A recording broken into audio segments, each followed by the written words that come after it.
Praise the Lord. Indian Church of Christ, Shalom on you. May the Lord Jesus Christ bless you all and keep you safe.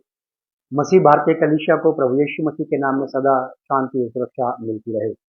आप सब लोगों का प्रभु यीशु मसीह के नाम में Christ मसीह द्वारा फेलोशिप की ऑनलाइन ऑफलाइन सर्विस से स्वागत है और खास करके धन्यवाद इस बात के लिए देते हैं परमेश्वर का कि परमेश्वर 2023 की जनवरी का जब पहला संडे था उसमें बहुत सारे लोग थे जो लोग यहाँ पे बैठे हैं उनमें से बहुत सारे लोग यहाँ पर थे। और जब आज 31 दिसंबर 2023 का आखिरी संडे है, आखिरी दिन है, आज भी बहुत सारे लोग यहाँ पर उपस्थित हैं। प्रभु का धन्यवाद दें इस बात के लिए कि हम तब भी थे और आज भी हैं। इस साल में बहुत सारे उतार चढ़ाव आए, बहुत सारी बातें हुई, कई सारी चीजें ऐसी हुई जो आपकी समझ से बाहर थी, सही में भी और गलत में भी। दोनों ही चीजें समझ से बाहर हो जाती है। कभी कभी अच्छी बातें भी समझ से बाहर हो जाती हैं और बुरी बातें भी समझ से बाहर हो जाती है कि मेरे साथ ऐसा क्यों हो गया। ये बुरी बातों के लिए कहा जाता है और अच्छी बातों के लिए ये कहा जाता है कि प्रभु मेरे साथ आपने ये कैसे कितना बेहतरीन काम कर दिया। तो बहुत सारी बातें यहाँ पे हुई हैं। परमेश्वर का बड़ा धन्यवाद दें, खास करके वो लोग जो साल के शुरुआत में भी परमेश्वर के साथ थे और साल के अंतिम दिन में भी आज परमेश्वर के साथ। बेहतरीन है ये रिश्ता, बहुत बढ़िया रहा ये रिश्ता कि इस साल की शुरुआत हमने परमेश्वर के साथ की, इस साल का अंत भी हम परमेश्वर के साथ ही करेंगे, है ना। देखने में क्या गिरा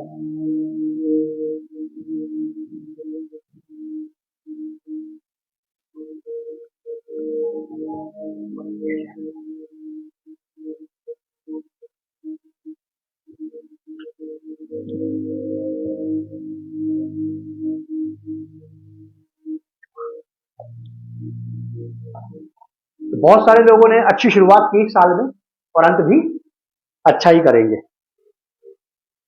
और ये बहुत अच्छी बात लगती है, मुझे तो अच्छी लगती है पर्सनली। किसी भी काम की, अच्छे काम की शुरुआत करना, अच्छी शुरुआत करना बहुत आसान है। सबसे आसान काम है किसी भी अच्छी बात की शुरुआत कर देना, किसी भी अच्छी आदत के लिए प्रयास करना, शुरुआत करना अच्छा है, लेकिन अंत तक उसमें बने रहना ये उससे ज्यादा बेहतरीन है, ये उससे ज्यादा बेहतर है। अगर किसी अच्छी बात को शुरू किया जाए और उसका अंत 2, 4, 8, 10 दिन में कर दिया जाए, उससे ज्यादा अच्छा यह था कि उस बात को ना लिया जाता, उस अच्छी बात के बारे में बात ना सोची जाती। ज्यादा अच्छा यह है कि जो शुरुआत की उसका अंत भी बहुत बढ़िया हुआ है। ये परमेश्वर की करुणा है, परमेश्वर का धन्यवाद करें इस बात के लिए। चलिए हम लोग देखेंगे, आज का हमारा थीम है the secure hospital prosperity of the righteous. The secure prosperity of the righteous, धर्मी की सुरक्षित संपन्नता, धर्मी की सुरक्षित संपन्नता, ऐसी संपन्नता जो परमेश्वर आपको देगा वो ठहरी रहेगी। जो बढ़ोतरी परमेश्वर आपको हमें देगा वो ठहरी रहेगी, हमारे पास रुकी रहेगी वो।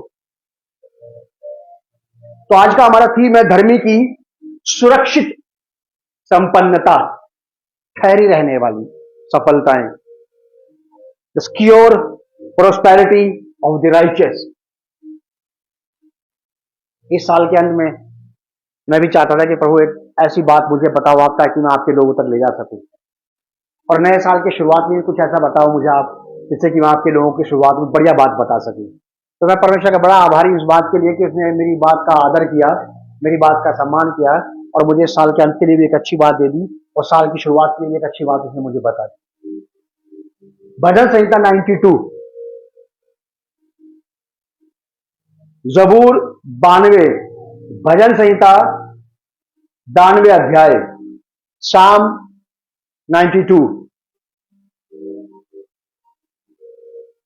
हमारा रीडिंग रेफरेंस है भजन संहिता 92 वर्स फ्रॉम 12 to 15।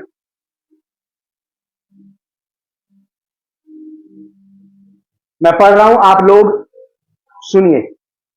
भजन संहिता 92 का जो शीर्षक है, जो उसका थीम है, इसका जो अपना हेडिंग है वो है स्तुति का गीत। स्तुति का गीत।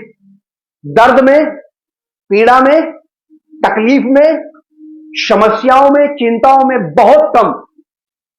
बहुत ही कम लोग होते हैं जो स्तुति का गीत गाते हैं।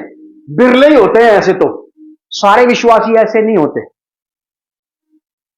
तो संकट में स्तुति का गीत गाते हैं। संकट में तो वो रोना पीटना मचा देते हैं, परमेश्वर को भी कोसने लगते हैं, फिर उसे भी भला भला भला नहीं है, बुरा कहने लगते हैं, उसका भी अपमान करने लगते हैं। कुछ ही लोग होते हैं ऐसे, और बिरले ही होते हैं ऐसे जो संकट के दिन में भी परमेश्वर की स्तुति कर जाएं। वरना लोग जब आनंद से भरे हों, जो संपन्नता से भरे हों, तब चेहरों पे परमेश्वर के सामने मुस्कुराहट रहती है। वरना प्रार्थनाएं भी यूं होती है, चेहरे मुरझाए हुए और मुंह से स्तुति निकलती। धन्यवाद।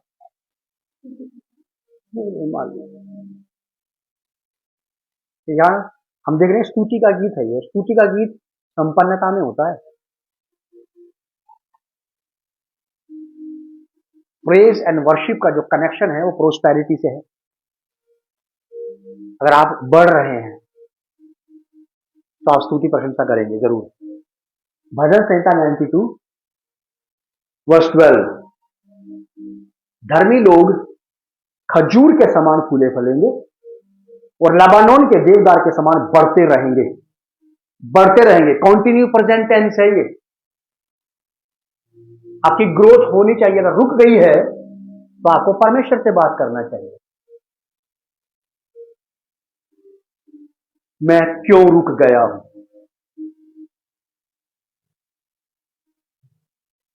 और लबानोन के देवदार के समान बढ़ते रहेंगे, वे यहोवा के भवन में रोपे जाकर हमारे परमेश्वर के आंगनों में फूले फलेंगे। वे पुराने होने पर भी फलते रहेंगे और रस भरे और लहलहाते रहेंगे, जिससे यह प्रकट हो कि यहोवा सच्चा है, वह मेरी चट्टान है और उसमें कुछ भी कुटिलता नहीं है। परमेश्वर में कोई धूर्तता, चालाकी, कपट, छल नहीं है। परमेश्वर में नहीं है। वो किसी को धोखा नहीं देता, वो किसी को नहीं ठगता, वो किसी के साथ हेराफेरी नहीं करता, वो किसी के साथ वायदा करके उसको तोड़ नहीं देता है। इसे कहते हैं खराई, इसे कहते हैं खरापन, परमेश्वर का खरापन। यहां आया है, लिखा है कि वह मेरी चट्टान है, परमेश्वर यहोवा मेरी चट्टान है और उसमें कुछ भी, जरा भी, बाल भर भी, रत्ती भर भी, अंश भर भी उसमें कपट, उसमें कुटिलता नहीं है कि वो कहे कुछ और करे कुछ। कोई कह सकता है यहां पे कि इस बुरे साल में परमेश्वर ने मुझे यहोवा ने 3 बार धोखा दिया है। कोई है जो कह सकता कि मैंने यहोवा को 30 बार धोखा दिया इस साल में। बहुत लोग मिलेंगे यहां पे 30 से ज्यादा बार यहोवा को धोखा दिया होगा। यहां पे एक भी व्यक्ति ऐसा नहीं मिलेगा जिसको जो ये कहता कि यहोवा ने मुझे एक पल के लिए धोखा दिया है। ये उसका खरापन है, ये उसका खरापन है। और हम किसकी संतान है? इसी खरे परमेश्वर की संतान है।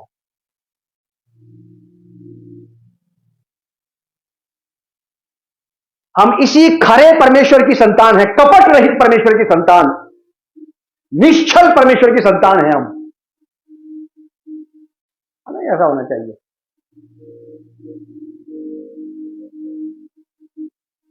ये एक चैलेंज है हमारे लिए। आप इस बात को लेके जाना। साल तो चला ही गया, ये प्रभु का धन्यवाद है कि हम अभी भी रेस में हैं। जितने लोग जीवित हैं इस पृथ्वी पर, इस जमीन में, इस धरती पर जितने जीवित लोग चलते फिरते हैं, मैं उनसे कहना चाहता हूं कि इनके लिए आज भी आशा है। आज भी आपसे साल को छीन नहीं लिया गया, ले नहीं लिया गया। अभी भी अवसर आपके हाथ में है। आप 2024 में एक बढ़िया जीवन जीने का परमेश्वर के साथ वायदा कर सकते हैं। आप आज भी अगर आप जीवित हैं तो यह मानिए कि परमेश्वर ने आपको जिंदा इसलिए छोड़ा है कि आपको अवसर दिया जाए। आराधना जब चल रही थी तो वहां पे मैं उस कोने में खड़ा कर आराधना कर रहा था, और आप विश्वास करो मैं फील कर रहा था अपने शरीर के अंदर के मेरी नसों के अंदर परमेश्वर खून बन के चल रहा है। मैंने बिल्कुल फील किया इस बात को कि मेरे ब्लड के अंदर मिक्स हो गया है वो। फिर मैं यहां आया तो यहां भी मैंने वही खड़ा होकर के मैं मेरी रगों के अंदर कुछ चल रहा है शरीर में मेरे। जैसा बहन शिवानी ने बताया कि मैंने शरीर में उसकी उपस्थिति को महसूस किया है कि मेरी बॉडी के अंदर कुछ चेंज हो रहा है। तो वहां पे परमेश्वर ने मुझसे कही ये वाली बात, कह दो इनसे अवसर अभी भी तुम्हारे हाथ में है। जो मरे नहीं हैं उनके लिए अभी भी यहोवा जीवित आशा है। जो जीवित है, जो जिंदा है, उनके लिए बहुमूल्य अवसर आज उनको दे दिया गया है, बदलाव का, सुधार का, करेक्शन का, ताकि हम अपना करेक्शन कर लें, अपने आप को ठीक कर लें।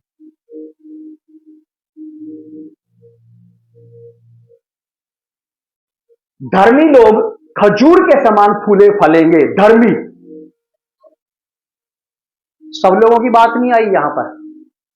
All over the world will prosper, ऐसा नहीं लिखा यहां पे। यानी कि केवल धर्मी लोग बढ़ेंगे। धर्मी वो लोग जो प्रभु यीशु मसीह की धार्मिकता के द्वारा धर्मी बनाए गए हैं। हम अपनी धार्मिकता से धर्मी नहीं बन सकते थे। प्रभु यीशु मसीह परमेश्वर की ओर से हमारे लिए क्या हुआ? धार्मिक, धर्मी बना। हमारे पाप उसने अपने ऊपर ले लिए और हमने यीशु मसीह पर विश्वास किया, और यीशु मसीह की वजह से हमें परमेश्वर की धार्मिकता मिली। आधुनिक हथियारों में लिखा है कि धार्मिकता की क्या पहन लो? झिल्म। आप कहां से खरीद के लाएंगे इसे? कोई भी बिलीवर कहां से खरीदेगा इसे? दुनिया में कोई ऐसी क्रिश्चियन शॉप है? आप वहां से बाइबल खरीद सकते हैं, होली कम्युनियन का सामान खरीद सकते हैं, वहां से लॉकेट खरीद सकते हैं, आप डोरबेल या कुछ भी सामान खरीद सकते हैं। आप वहां से राइचियसनेस कभी नहीं खरीद पाएंगे। क्रिश्चियन शॉप में भी आपको राइचियसनेस नहीं मिलेगी। हालेलुया। तो इसके लिए कहां जाना पड़ेगा? डायरेक्ट यहोवा के पास। वही अपने पुत्र यीशु मसीह के द्वारा हमें अपनी धार्मिकता देगा, और एक बार हम उसके द्वारा धर्मी हो गए तो फिर आपकी प्रोस्पेरिटी को दुनिया में कोई ताकत नहीं जो रोक दे।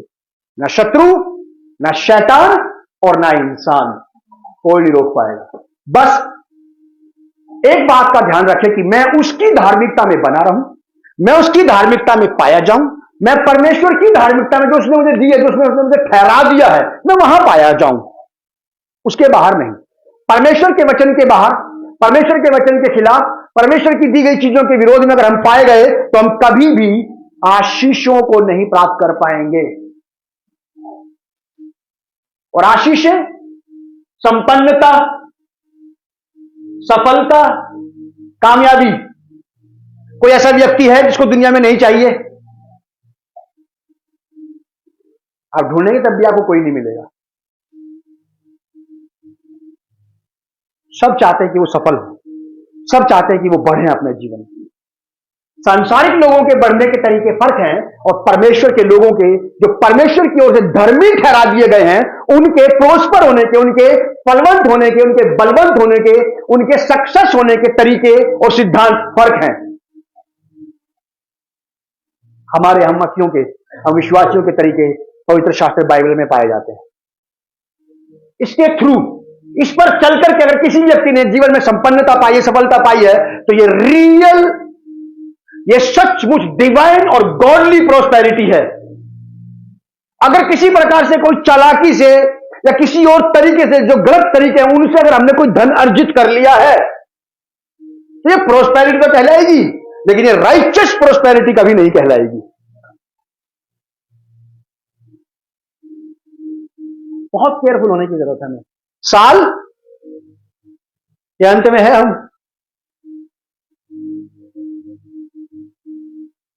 धन्यवाद करते कि हम साल के शुरुआत में भी थे।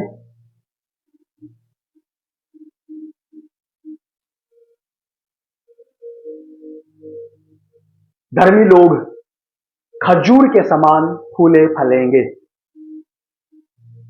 खजूर के समान फूले फलेंगे। इस एक लाइन के ऊपर मैं थोड़ा सा समय लेना चाहता हूं, आपको बताना चाहता हूं खजूर के पेड़ के बारे में। हमारे पास बहुत अच्छी जानकारी, सभी इसके बारे में जानते हैं कि वो निर्जल और ऊसर, बिना तराई वाली, बिना नमी वाली जमीन पे लगा रहता है वो, और कोई इसकी देखभाल नहीं करता, कोई इसकी निराई गुड़ाई नहीं करता, कोई जाकर के उसको फलवंत बनाने के लिए कुछ प्रयास नहीं करता, कोई भी नहीं करता। वो अकेला खड़ा रहता, कहीं पे दुनिया के किसी भी कोने में, रेगिस्तान में, सहारा के अंदर, कहीं पे भी वो अकेला भी खड़ा रहेगा तो अपने समय पे फल जरूर दे देगा वो खजूर। आप जितने भी क्रिश्चियन व्यक्ति हैं, आप लोग फेलोशिप के ऊपर, क्रिश्चियन फेलोशिप के ऊपर डिपेंड मत हो जाना कि हमारे घर तो कोई आता ही नहीं, हमें तो कोई पूछता ही नहीं, किसी को शुद्धि नहीं रहती हमारी। और इन दकियानूसी बातों पर लोग लड़ जाते हैं पादरियों से, प्रचारकों से, शिक्षकों से, सिखाने वालों से भिड़ जाते हैं वो लोग। आपकी उपमा दी जा रही है खजूर के साथ, जिसको सालों ही किसी ने विजिट नहीं किया, सालों ही कोई इसको पूछने नहीं गया, सालों ही किसी ने उसकी तरफ नहीं देखा, लेकिन वो साल दर साल अपने फल जरूर देता रहा।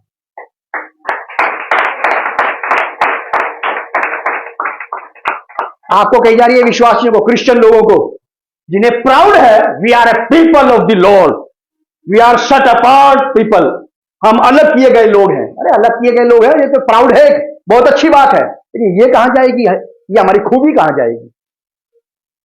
खजूर से उपमा दी गई है, आपका मिलान खजूर से किया गया है, जिसका कोई देखने वाला नहीं है। लिखा कि जो लोग धर्मी खजूर के समान फूले फलेंगे। अगर सच में आपका कनेक्शन परमेश्वर के साथ है, आपको कोई विजिट करे या ना करे, आपके घर कोई आए या ना आए, क्रिश्चियन फेलोशिप आपको मिले या ना मिले, लेकिन आपके अंदर परमेश्वर के गुण जरूर पाए जाएंगे। या पूरा साल इसी बिटरनेस में, इसी कड़वाहट में निकलेगा, उस पादरी को कोसते हुए, उस प्रचारक को कोसते हुए, उसकी कमियां निकालते हुए, उसकी खराबियां बताते हुए लोगों को।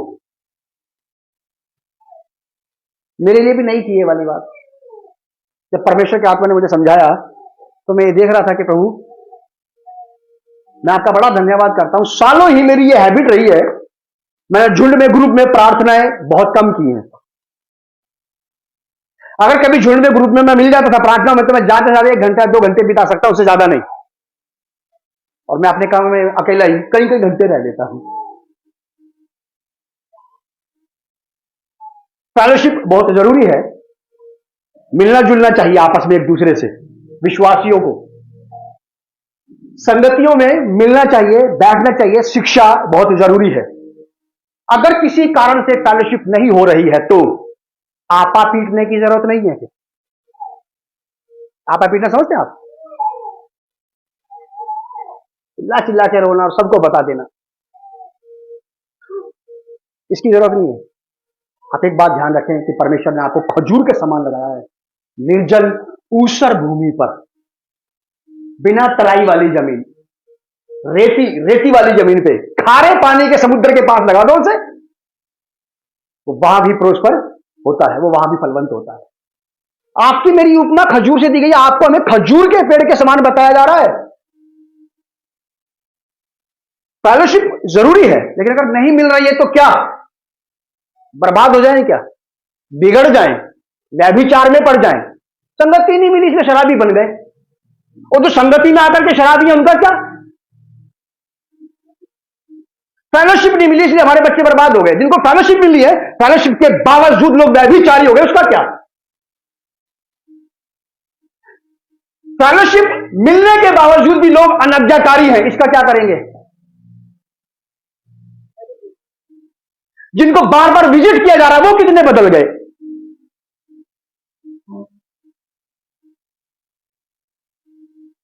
फेलोशिप बहुत जरूरी है, लेकिन फेलोशिप पर आप आश्रित मत हो जाना मसीहों कि कोई नहीं आ रहा जी। तो ये वाली बात कहां जाएगी कि मैं उनका परमेश्वर रहूंगा, मैं उनके बीच में रहूंगा, मैं उनमें वास करूंगा, उसी के साथ फेलोशिप करना। कोई पास नहीं, कोई नहीं आता, प्रभु क्या बात है, तू और मैं तो है, कोई नहीं तो क्या है, तू और मैं तो है दोनों। बजाय नाराज होने के, बजाय चिढ़ने के, बजाय गुस्सा करने के, आप खोज निकालो अपनी संपन्नता का रहस्य यही है। मिलना चाहिए हमें, बहुत जरूरी है मिलना। कारण हो जाते हैं मिलने के भी और कारण हो जाते हैं ना मिलने के भी, लेकिन जो लोग मिलकर के भी नहीं बदले, उससे बेहतर वो है जो मिलता नहीं है और बदला हुआ व्यक्ति है। हमारे चर्च में यहाँ पे एक ऐसा परिवार है, परिवार तो बहुत सारे में, तो ये ना सोचे हमारी बात नहीं कर रहा, उनकी बात नहीं कर रहा है। मैं बहुत लंबा समय हो जाता मुझे मेरी पत्नी को उनके घर जाए हुए, वो दो पति पत्नी हमें मिले थे, उनके बच्चे हमारे सामने पैदा हुए। परमेश्वर ने उनके जीवन में बड़ा भारी काम किया, प्रभु यीशु मसीह ने, आज वो बहुत फलवंत है। बहुत कम गए उनके यहाँ पे हम लोग, लेकिन कभी मैंने ये नहीं सुना उनके मुंह से कि भैया कोई आता ही नहीं हमारे यहाँ। मैं अपनी पत्नी से कहता हूं, मैं यार ये तो यहोवा के लगाए हुए लबानोन है भाई, ये यहोवा के लगाए हुए खजूर है जो फल रहे हैं। हमने कम विजिट की है और वो हमारी कम विजिट, हमें कम मिलने की बजाय हमें उनसे बहुत बढ़िया उत्तर मिलता था। ठहरे रहे, डटे रहे, खड़े रहे, अकेला एक परिवार गांव में।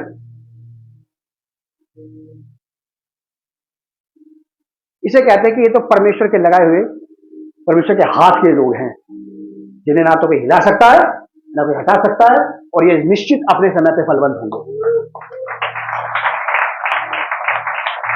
आपको मुझे ऐसा होना चाहिए। आप और हम अपनी अपनी जगह पर, अपनी कॉलोनियों में, अपने गांव में, हो सकता है सिंगल परिवार हो हम लोग। सिंगल का मतलब क्या है? हल्ला मत मचाओ, जय मसीह की मत बोलो, ये क्या इसका मतलब? हालेलुया मत बोलना यहाँ पे भैया, पाजी साहब समझ जाना, ये सूखा ठूठ है और यहां कुछ भी नहीं है। देख रहे हैं आप अकेलेपन की बातें।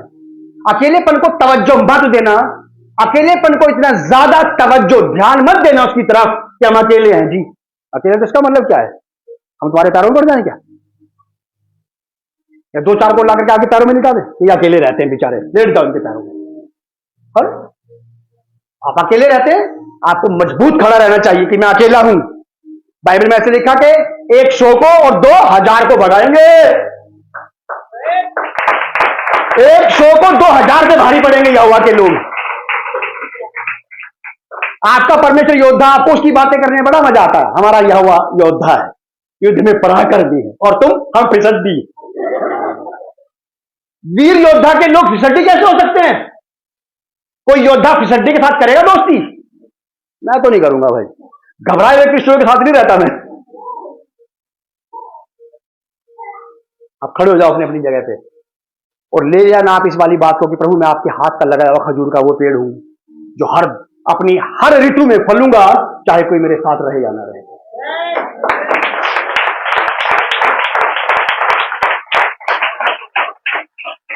इसको कुछ खजूर के बारे में आप और भी जानकारी निकाल सकते हैं। मैंने तो आपको कोई ज्यादा जानकारी नहीं दी, कुछ नहीं बताया, आप और भी निकाल सकते जानकारी।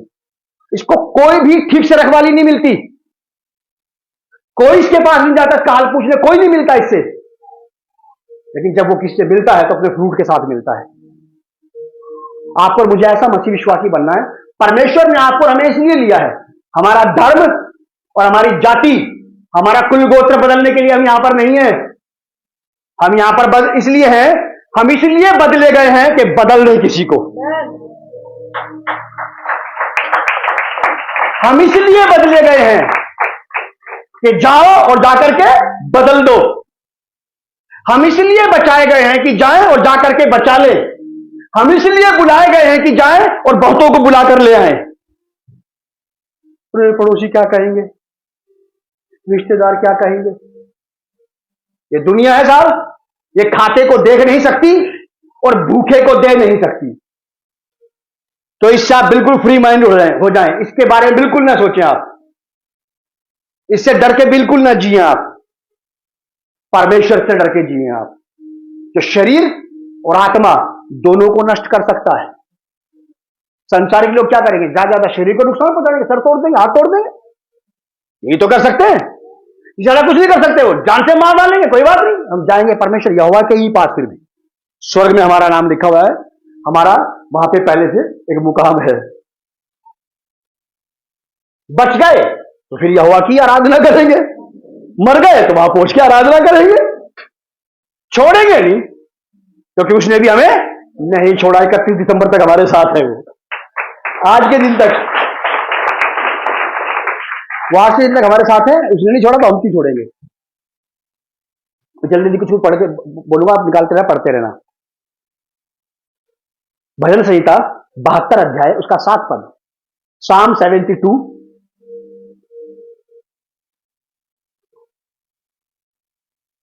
Psalm 72 verse 7। 72 अध्याय के ऊपर हेडिंग है, शीर्षक है धर्मी राजा का राज्य।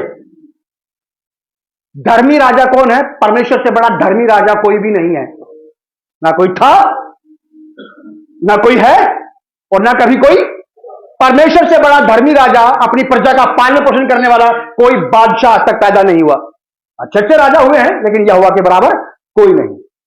यहां लिखा है 72 अध्याय के 7 पद में, उसके दिनों में, परमेश्वर के दिनों में, परमेश्वर के दिन, उसके दिनों में, जिसके जीवन में उसके दिन रहेंगे, वो आदमी फलेगा, फूलेगा और बढ़ेगा। और जिसके जीवन में उसके दिन नहीं रहेंगे, उसके फलने फूलने के कोई चांसेस नहीं है। हमें वचन को समझने की आवश्यकता है। आपको और मुझे परमेश्वर के भय में दिन बिताने चाहिए, इस संसार के अट्रैक्शन में नहीं, संसार के फैशन में नहीं, संसार के साथ इसकी बुराइयों में दिन बिताने की कोशिश मत करना। सारी संपन्नता खत्म कर देगी ये, शरीर की, प्राण की, आत्मा की, धन की, संपत्ति की, रोजगार की, बर्बाद कर देगा ये संसार और शैतान दोनों मिलकर। यहां लिखा है, राजा सुलेमान का गीत है ये, कि उसके, अगर राजा धर्मी हुआ तो सचमुच पालन पोषण करेगा अपनी प्रजा का, और बेहतरीन पालन पोषण करेगा। लिखा है कि उसके दिनों में धर्मी फूले फलेंगे, और जब तक चंद्रमा बना रहेगा तब तक शांति बहुत रहेगी। नारायण लगाते लोग, जब तक सूरज चांद रहेगा फलाने का नाम रहेगा, जब तक सूरज चांद रहेगा ढिकड़े का नाम रहेगा, और 70 साल के बाद नाम खत्म। झूठ बोल रहे थे वो, 60 साल के बाद नाम खत्म। राशन कार्ड में से कट गया उसका नाम। तो कोई मर गया तो कट नहीं जाता क्या राशन कार्ड से नाम? वोटर आईडी लिस्ट से नाम कट जाता है, सारे डॉक्यूमेंट वापस, फिर सारे डॉक्यूमेंट खारिज हो जाते हैं उसके मरने के बाद। अब कोई पेपर काम नहीं करेगा। लेकिन एक बात तय है, जब तक सूरज चांद रहेगा, जब तक चंद्रमा रहेगा, तब तक वो धर्मी परमेश्वर अपने लोगों के जीवन शांति और प्रोस्पेरिटी को बनाए रखेगा। वो परमेश्वर, वो राजा ऐसा कर सकता है बस। आपका राजा ऐसा कर सकता है बस, हमारा राजा ऐसा कर सकता है बस, बस केवल हमारा राजा ऐसा कर सकता है, और किसी के बस की ये बात नहीं है। भजन संहिता 52 अध्याय 52 वर्स 8, राजा दाऊद का भजन है ये। इसका हेडिंग, इसका शीर्षक है परमेश्वर का न्याय और अनुग्रह। लिखा है, परंतु मैं तो परमेश्वर के भवन में हरे जैतून वृक्ष के समान हूं। अपने बारे में कह रहा है ये, मैं। आप भी कह सकते हैं ऐसा। आप ऐसा तब कह पाएंगे जब आप वास्तव में परमेश्वर के साथ रहेंगे, कि मैं परमेश्वर के साथ हूं। परंतु मैं तो परमेश्वर के भवन में हरे जैतून के वृक्ष के समान हूं। मैंने परमेश्वर की करुणा पर सदा सर्वदा के लिए भरोसा रखा है। कह रहा सदा सर्वदा के लिए मैंने भरोसा रख लिया है परमेश्वर की करुणा पर, कि ना तो उसकी करुणा हटेगी और ना मेरी संपन्नता घटेगी, ना मेरी सेहत घटेगी।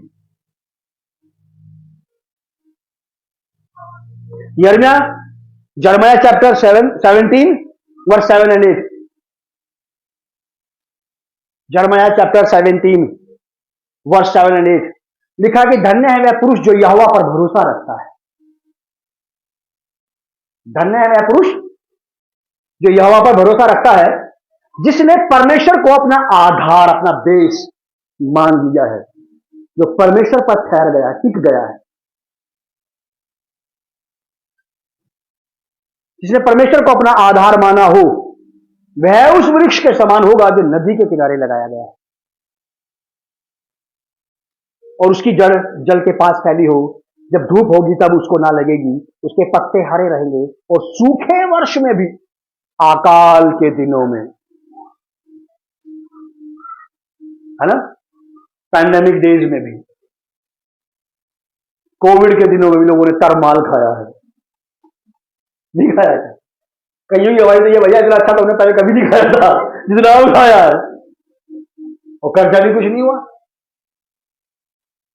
सूखे के समय पे जीवन में, दुनिया में जब सूखे का समय आए, ये अर्थव्यवस्था डूबती जा रही है, फाइनेंस नहीं नजर आ रहा है, तब परमेश्वर के लोगों की प्रोस्पेरिटी नजर आना चाहिए। किसी पर भी किसी प्रकार के मौसम का साइड इफेक्ट हो सकता है, लेकिन परमेश्वर के लगाए हुए लोगों पर कभी नहीं। यहां लिखा है कि धन्य है वह पुरुष जो यहोवा पर भरोसा रखता है, जिसने परमेश्वर को अपना आधार माना हो, वह उस वृक्ष के समान होगा जो नदी के किनारे लगा हो और उसकी जड़ जल के पास फैली हो। जब धूप होगी तब उसको ना लगेगी। धूप बिलबिला जाता है आदमी, हालात जीवन में कभी ऐसे पैदा हो सकते हैं कि आदमी को पांव टेकने की जगह नहीं मिलती। जब तेज धूप होती है ना, आप नंगे पांव खड़े हो सकते हैं या घूम सकते हैं, अपने घर के आंगन में भी नहीं खड़े हो सकते आप। जीवन में कभी ऐसी परिस्थिति, ऐसे हालात पैदा हो सकते हैं, तेज कड़क धूप जैसे जो तरबतर कर दे पसीने से, जो खोपड़ी का पसीना पैर के तलवे में ले आए, ऐसे हालात, ऐसी ऐसी परिस्थितियां पैदा हो सकती हैं किसी भी जीवन में। लेकिन केवल वही व्यक्ति स्थिर रह सकता है, वही व्यक्ति यहाँ पे स्थिरता से खड़ा रह सकता है जो परमेश्वर के साथ होगा। लिखा है कि जब कड़ी धूप होगी तो उसको ना लगेगी, उसको नहीं लगेगी, उसके पत्ते हरे रहेंगे, और सूखे वर्ष में भी उनके विषय में कोई चिंता की बात नहीं होगी। सूखे वर्षों में भी चिंता का कोई विषय ही नहीं है। खजूर के पेड़ को क्या चिंता है बताओ? मौसम आ रहा, खजूरों का कोई है ही नहीं जो पानी डाल देता है यहाँ के जड़ में। अरे कोई है ही नहीं हमारी देखभाल करने वाला, कोई खाद पानी देने वाला, कोई निराई गुड़ाई करने वाला है ही नहीं हमारी। तो चलो जा, हम खजूर नहीं देते इस बार। कर सकता है वो ऐसा? उसका नेचर है ये खजूर के पेड़ का कि चाहे जाके कोई पानी दे या ना दे, उसी दिन में खजूर निकाल के जरूर बाहर निकाल दे। ये उसका नेचर, उसका स्वभाव है। हमारा स्वभाव, हमारा नेचर, हम परमेश्वर की संतान हैं, परमेश्वर के ही जैसा होना चाहिए। प्रयास करें हम लोग। 2024 परमेश्वर ने हमारे लिए सजा के भेज दिया है, तैयार करके भेजा है। जो कुछ 23 में नहीं कर पाए 2024 में जरूर करेंगे हम लोग। मेरे लिए तो 2024 ईयर ऑफ रिकवरी है, ईयर ऑफ रिकवरी। जो 23 में नहीं कर पाया उसे मैं 24 में जरूर करूंगा। परमेश्वर ने अनुग्रह दिया है ताकि 23 में जो कर नहीं पाए उस अनुग्रह को पाके 2024 में नए सिरे से नई रिकवरी हो जाए, नयापन। और ये उसका अनुग्रह है हर एक के ऊपर, जो जीवित है उसके ऊपर उसकी दया है। उसने एक बार एक अवसर और दे दिया हमें कि चलो ठीक है, 2023 में जैसे भी आड़े टेढ़े तिरछे रहे, लेकिन 24 में मैं बिल्कुल सीधा परमेश्वर के साथ चलना चाहता हूं। उनके विषय में कुछ भी चिंता ना होगी, क्योंकि वह तब भी पलता रहेगा। होशिया नबी की किताब, उसका 14 अध्याय 6 पद। यहजकेल, दानियल, दानियल के बाद होशिया आते हैं।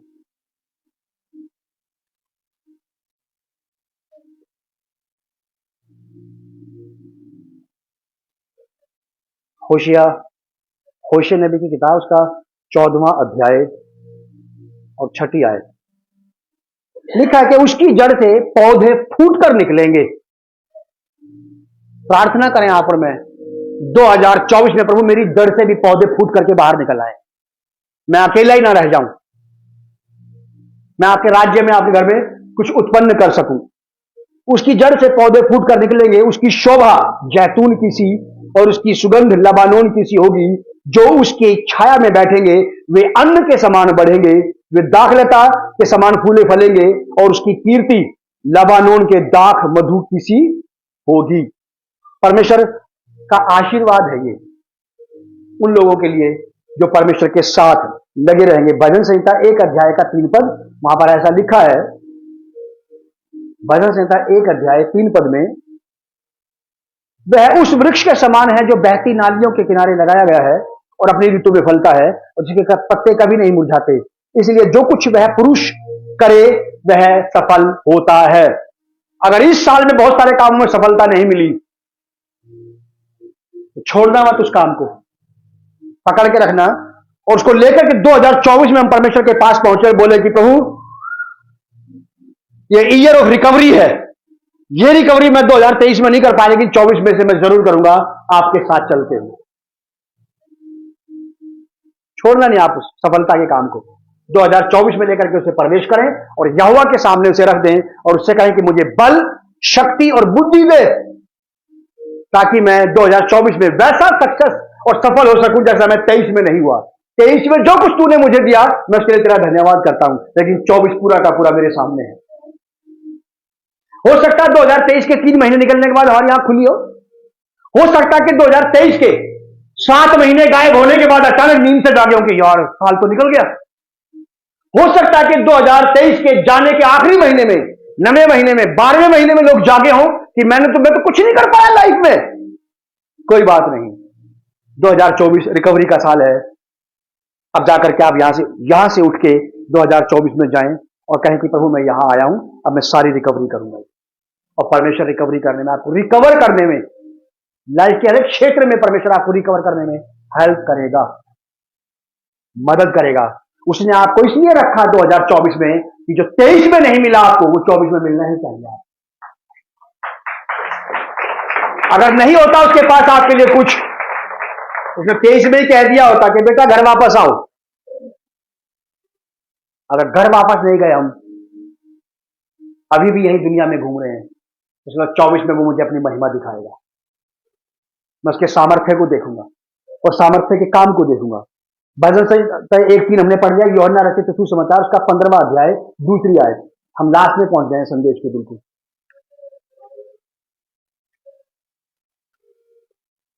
15 का 2 भजन से सॉरी यूहन्ना रचित सुसमाचार 15 अध्याय उसकी 2 आयत। प्रभु यीशु मसीह कहते हैं, जहां पे इसका शीर्षक, इसका हेडिंग है 15 अध्याय का, यीशु सच्ची दाखलता। हम सारांश पर पहुंच गए हैं। सक्सेस और सफलता, तरक्की और उन्नति का जो सोर्स है वो है आपका और मेरा अपनी दाखलता से अपने उस पेड़ के साथ लगे रहना, जुड़े रहना, जिसे यीशु मसीह कहते हैं। आप और मैं यीशु मसीह के बगैर सफल नहीं हो सकते। प्रभु यीशु मसीह से आप रोज सुबह उठ करके ये कहें 2024 में कि मैं आपकी डाली हूं, आप सच्ची दाखलता है और मैं भी सच्ची डाली हूं, और आप मुझे मेरा आज दिन भर का पोषण दें आप। और आप ऐसा 2024 में पूरे साल आप इस बात को जरूर कहते रहें। मैं हर रोज उठ करके ये बात कहता हूं कि आप दाखलता है और मैं डाली हूं, और जो कुछ दाखलता का सब डाली का है और जो डाली का है वो सब दाखलता का है, और मैं आपसे अपना पोषण प्राप्त करना चाहता हूं। प्रभु यीशु मसीह मुझ में से अपना पोषण नहीं लेते, मैं प्रभु यीशु मसीह में से अपना पोषण लेता हूं दिन भर के लिए, और ऐसा करके पूरे महीने भर के लिए, और ऐसा करके महीनों और साल भर के लिए। ऐसा कहते कहते कहते कहते उसकी पोषकता, उसके पोषक तत्व मेरे शरीर, प्राण, आत्मा में, मेरे जीवन में नजर आने लगते हैं। एक बच्चा मां के घर में होता है ना, उसको डिमाले बना बना के देता है क्या कोई? कहां से पूर्ति होती है उसकी? मां से। जो जुड़ा है मां से। आप किससे जुड़े हैं? आप जिससे जुड़ेंगे वहीं से पोषण मिलेगा। संसार से जुड़ गए तो संसार का पोषण, और संसार का पोषण डिसबैलेंस रहता है, कभी कभी सही और कभी कभी गड़बड़। किससे जुड़े हैं हम? किसी व्यक्ति से जुड़े हैं तो याद रखना कि हर एक व्यक्ति जीवन में अप एंड डाउन में रहता है। अगर हम सचमुच प्रभु यीशु मसीह से जुड़े हैं तो याद रखिए उससे जुड़ा हुआ व्यक्ति के लाइफ में कभी किसी प्रकार के कोई भी उथल पुथल नहीं होगी। स्थिरता और प्रोस्पेरिटी दोनों प्रभु यीशु मसीह की ओर से आएंगी, सदा ठहरने वाली प्रोस्पेरिटी। यहां लिखा, यीशु मसीह ने कहा, जो डाली मुझ में है और नहीं फलती उसे वह, यानी कि मेरा पिता, काट डालता है, और जो फलती है उसे वह छांटता है। फलवंत होने के लिए छटाई ज्यादा जरूरी है।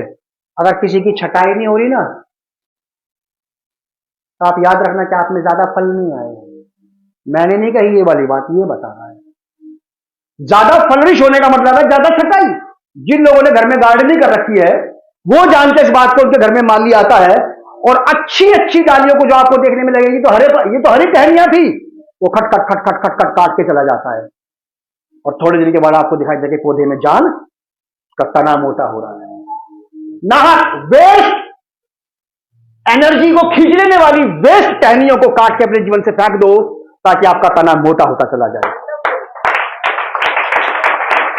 बहुत सारी वेस्टेज जीवन में पाल रखी है, जलन की, चिड़न की, कुड़न की, अनज्ञाकारिता की, बुरी आदतों की, बुरी भावनाओं की। ये वेस्टेज है, ये ऐसी डालियां जो आपसे खींच कर रही है, बहुत कुछ दे कुछ भी नहीं रही, बल्कि उल्टा बेइज्जती करा रही सब जगह जाकर के। ये तो ऐसा है, हटाओ इन टहनियों को, कटवा दो इनसे, इन्हें यहोवा के पास जाकर के तो छटाई कर दो साल 2024 में, ताकि बढ़िया तरीके से फलरिश हो जाओ। लास्ट में एक बार फिर से हम लोग भजन संहिता 92 पढ़ेंगे, उसको पढ़ करके खत्म कर देंगे, बस रिपीट कर रहे हैं बस। भजन संहिता 92 स्तुति का गीत 12वीं आयत से 15वीं आयत तक। धर्मी लोग खजूर के समान फूले फलेंगे और लबानोन के देवदार के समान बढ़ते रहेंगे। बढ़ने के लिए लिया है आपको और मुझे, रुकने के लिए नहीं लिया। रुकना नहीं है आपको कोई रोक भी नहीं सकता है, मुझे बस केवल मैं ही रोक सकता हूं। शत्रु शैतान इंसान नहीं, मैं केवल रोक सकता हूं अपने आप को उसकी बात को ना मान करके। वे यहोवा के भवन में रोड पे जाकर हमारे परमेश्वर के आंगनों में फूले फलेंगे। आपके और मेरे फूलने फलने की जगह केवल यही है, परमेश्वर के ठहराए हुए भवन, जहां उसने अपने लोगों के लिए जगह तैयार की। वे पुराने होने पर भी फलते रहेंगे और रस भरे और लहलाते रहेंगे। बड़ा अच्छा लगता है। हम जितने लोग यहां पे बैठे हैं ना, सब पुराने हैं। नया मत समझना अपने आप को। देख लो आप कितना पुराना आदमी बैठा, 70 साल पुराना। आप कितने साल पुराने हैं? 75 साल पुराना आदमी है। हम सब पुराने हैं, लेकिन हमारा रस सूखा नहीं है साहब। पुराने होने पर भी लहलहा रहे हैं। सब पुराने हैं, कोई 6 महीने पुराना, कोई 7 महीने पुराना, कोई 8 महीने पुराना, कोई 20 साल पुराना, कोई 30 साल पुराना, कोई 50 साल पुराना। मैं 50 साल पुराना हूं। आप अपनी एज मत बताना, कभी डर लग जाए आपको। हम में से सब पुराने हैं यहाँ पे। कोई 17, कोई 27, कोई 13, कोई 14, कोई 15, कोई 12, कोई 9, कोई 10, कोई 60, कोई 80, कोई 85। हम पुराने हैं। ये बाइबल बताती है पुराने होने पर भी रस भरे और लहलहाते रहेंगे। मैंने ऐसे पुरानों को देखा है कि सुखड़ गए साहब, अच्छा लगता है। 50 साल पुराना होने के बाद भी कोई कहे आप आज भी वैसे ही लगते हैं भाई साहब, अच्छा लगता कोई कहे आपको भैया आपके बच्चे इतने बड़े बड़े, अरे आप तो बॉडी भी बड़े हैंडसम, बड़े जवान, अच्छा लगता है। लेकिन याद रखिए ये अच्छा इसलिए लग रहा है लोगों को, आप इसलिए लोगों की समझ में नहीं आ रही आपकी एज, क्योंकि आपकी तरावत यहोवा से आ रही है।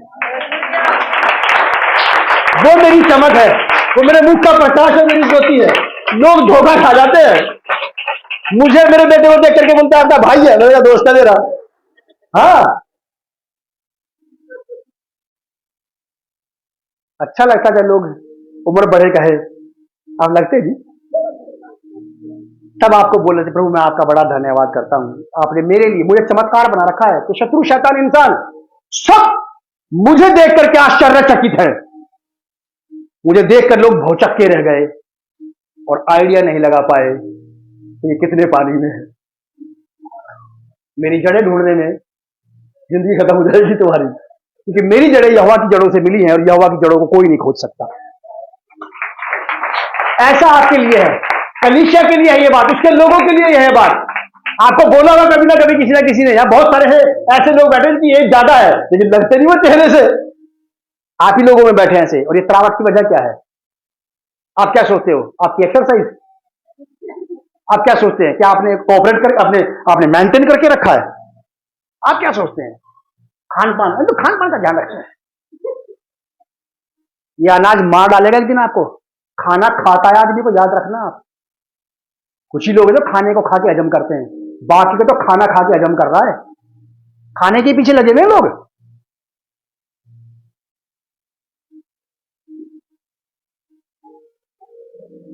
वे पुराने होने पर भी फलते और रस भरे रहेंगे और लहलाते रहेंगे, जिससे यह प्रकट हो कि परमेश्वर यहोवा सच्चा है। आपकी प्रोस्पेरिटी को परमेश्वर इसलिए प्रकट करना चाहता है ताकि लोग जान जाएं और आप भी जान जाएं कि जिसके साथ आप जुड़े हैं वो परमेश्वर सच्चा है, धोखेबाज परमेश्वर नहीं है। वो झूठा परमेश्वर नहीं है कि आपको फलविश जगह से निकाल तो लिया और ला करके बिल्कुल उबड़ खाबड़ बर्बादी में लगा दिया। ऐसा नहीं है वो। मैंने बहुतों को देखा, मुझे समझ में नहीं आती थी बात। बहुत सारे सेवकों की मैं गवाही सुनता था कि मैं एक अच्छे परिवार में पला बड़ा, वहां पैदा हुआ, और जब मैं प्रभु में आया तो मैं उसको वहां देखने यहां भी यार फलविश है, प्रभु मेरी समझ में बात नहीं आ रही। तब परमेश्वर की आत्मा ने मुझे भी समझाना शुरू किया कि यहोवा आपको उपजाऊ जमीन से अगर उखाड़ता है और ला करके कहीं लगाएगा तो उपजाऊ में ही लगाएगा, क्योंकि वो ऐसा परमेश्वर नहीं कि इसमें कपट पाया जाए।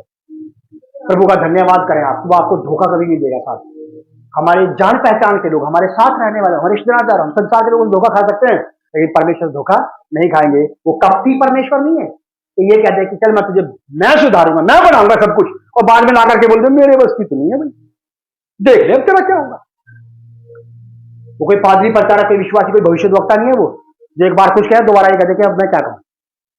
नहीं किया परमेश्वर ने। परमेश्वर ये नहीं कह सकता आपको कि मैं कर नहीं पाया, प्लीज सॉरी फॉरगिव मी। वो कपटी परमेश्वर नहीं है। कपट का मतलब है अभी कुछ कहना कल कुछ कहना। वो सच्चा परमेश्वर है और अपनी सच्चाई को प्रूव कर देगा, और आप उसके सच्चे गवाह बनेंगे कि मैं उसका सच्चा गवाह हूं, उसने जो कुछ मुझे कहा आज तक मेरे जीवन में किया है। हालेलुया। आदरणीय पिता, प्रभु यीशु के नाम में हम आपके बड़े आभारी हैं, आपके अनुग्रह के लिए, आपके पालन पोषण के लिए, आपकी दया करुणा और कृपा के लिए, प्रभु देखभाल के लिए जो आप हमारी करते हैं प्यारे पिता परमेश्वर। और चाहता हूं पिता परमेश्वर, हम में से हर एक जो आपके हाथ से लगाए हुए हैं वो फलरिश होते रहें, वो होते रहें, बढ़ते रहें, होते रहें, बढ़ते रहें, और ये बढ़ोतरी उनकी पीढ़ी दर पीढ़ी चलती चली जाए प्रभु जी, और ये संसार देखने पाए, आपके हाथ के लगाए हुए लोगों की तरक्की, उन्नति, सफलता, कामयाबी को देखने पाए, और अपने लोगों को प्रभु आप चमत्कार बना दे प्यारे पिता परमेश्वर। अपने लोगों को प्रभु अचंबा बना दे, लोगों के लिए इन्हें आश्चर्यकर्म बना दे प्रभु जी, कि लोग इनको देख के आश्चर्यचकित रह जाएं, इनकी एज को देख करके लोग हक्के बक्के रह जाएं, इनकी प्रोस्पेरिटी को देख के लोग हक्के बक्के रह जाएं, और अंदाजा ना लगा सके कि ये कैसे बढ़ता है और कैसे फलता है। तब आपकी सच्चाई प्रकट हो कि मैं यहोवा, इसका सृजनहार और इसका बनाने वाला परमेश्वर, प्रभु यीशु नासरी के नाम से पिता, इस प्रार्थना को हम मांगते हैं। आमीन। God bless you and amen.